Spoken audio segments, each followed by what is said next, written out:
প্রথম শালবন বিহার লেখাটা পড়া যায়? আবিল একটু ক্যামেরা আসো। শালবন বৌদ্ধবিহার বাংলাদেশের প্রাচীন সভ্যতার নিদর্শনগুলোর মধ্যে অন্যতম।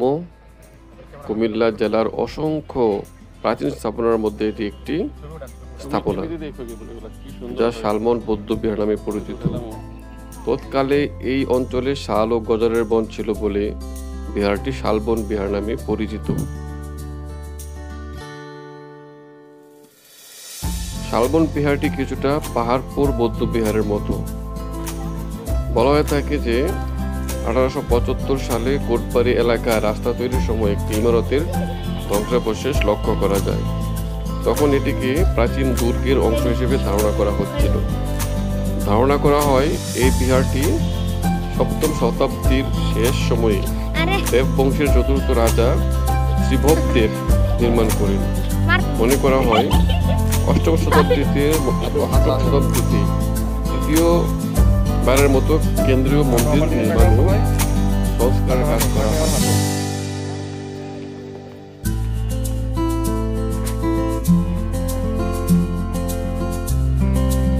আমরা বিহারটির পশ্চিম পাশের রাস্তা দিয়ে হেঁটে যাচ্ছি।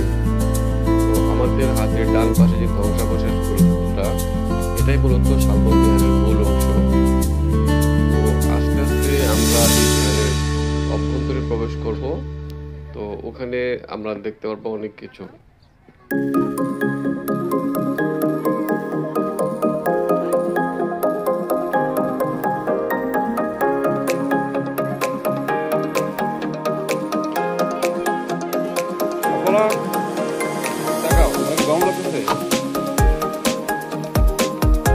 আগে আসতে নিয়ে আসলে আসো নাই এবার প্রথম।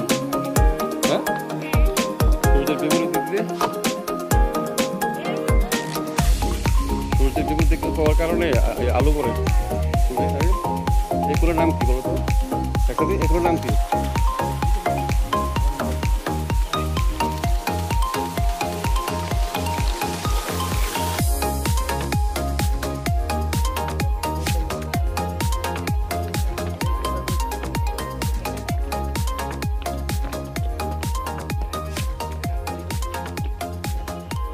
এই ফলকটিতে শালবন বিহারের নকশা এবং ইতিহাস সংক্ষিপ্ত আকারে লেখা আছে।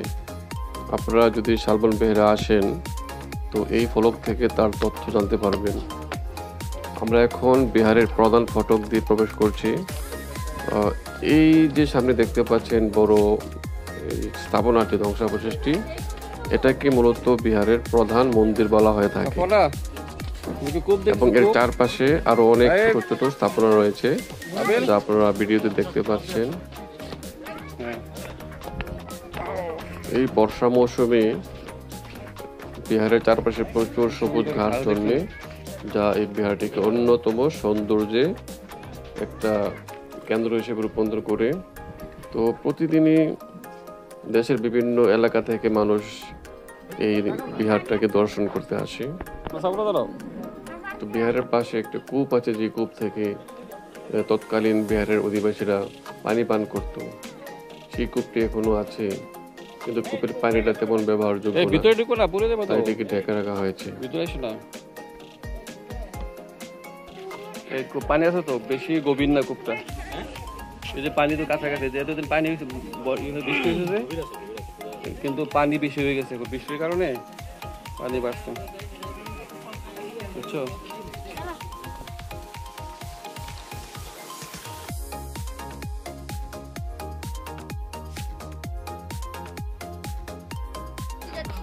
এই বসো।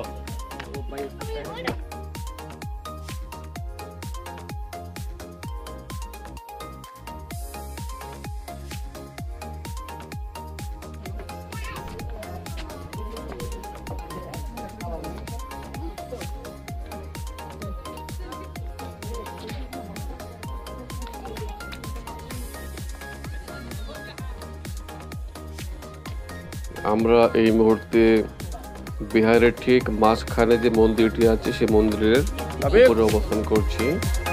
এই মন্দিরের উপর থেকে বিহারটিকে চারপাশে থেকে দেখা যায়। দেখেন চারপাশে 155টি কুঠুরি আছে। মনে করা হয় এই 155টি কুঠুরিতে বৌদ্ধ ভিক্ষুরা বসবাস করতেন এবং ধর্মচর্চা করতেন।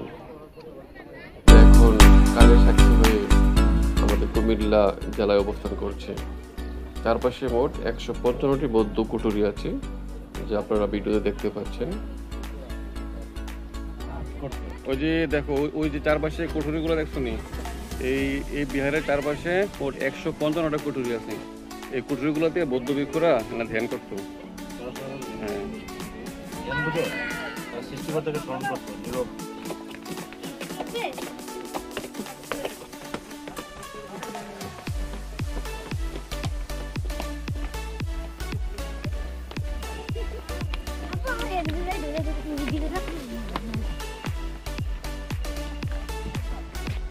না এগুলো তো কুঠুরি।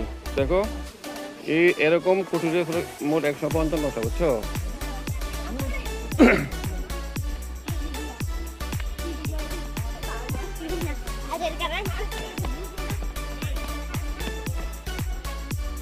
আসো নাবিল, আসো।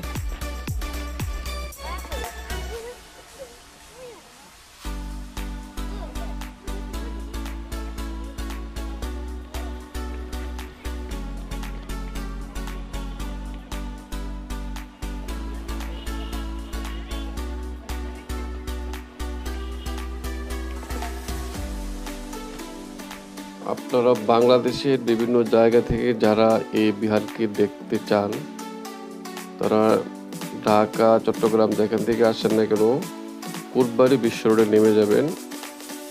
কুটবাড়ি বিশ্ব রোড থেকে সিএনজি পাওয়া যায় সরাসরি, জনপ্রতি 20 টাকা করে ভাড়া, সিএনজি ভাড়া। সিএনজি দিয়ে সরাসরি আপনি চলে আসতে পারবেন এই শালবন বিহারের মূল গেটে।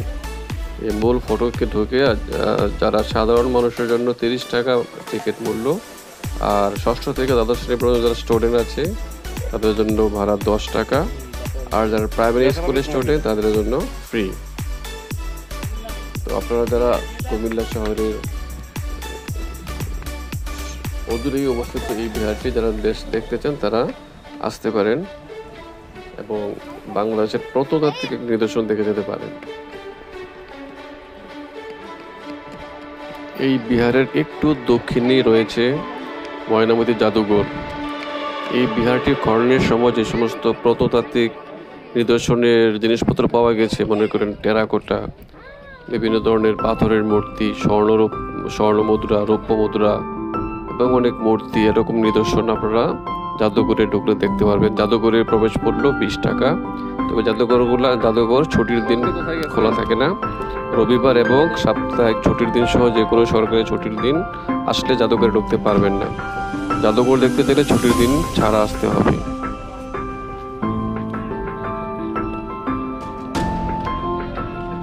এই ফটকটি বিহারের উত্তর পার্শ্বে অবস্থিত, যা প্রাচীনকালের অনেক নিদর্শন বহন করে।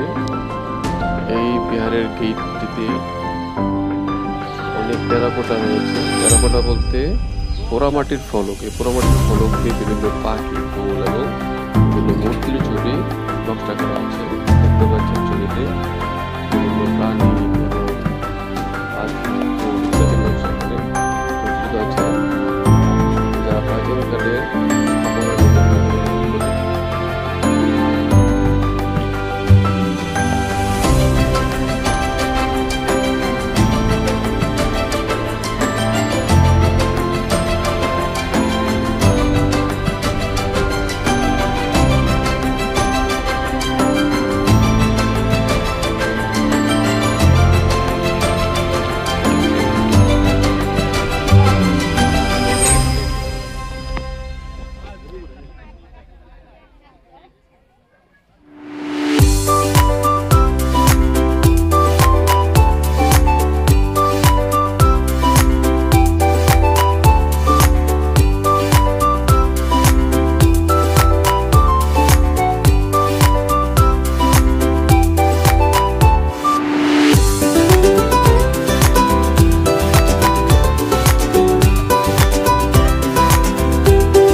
আমরা কুমিল্লা শহরে থাকি বিধায় ডেইজি ফুল।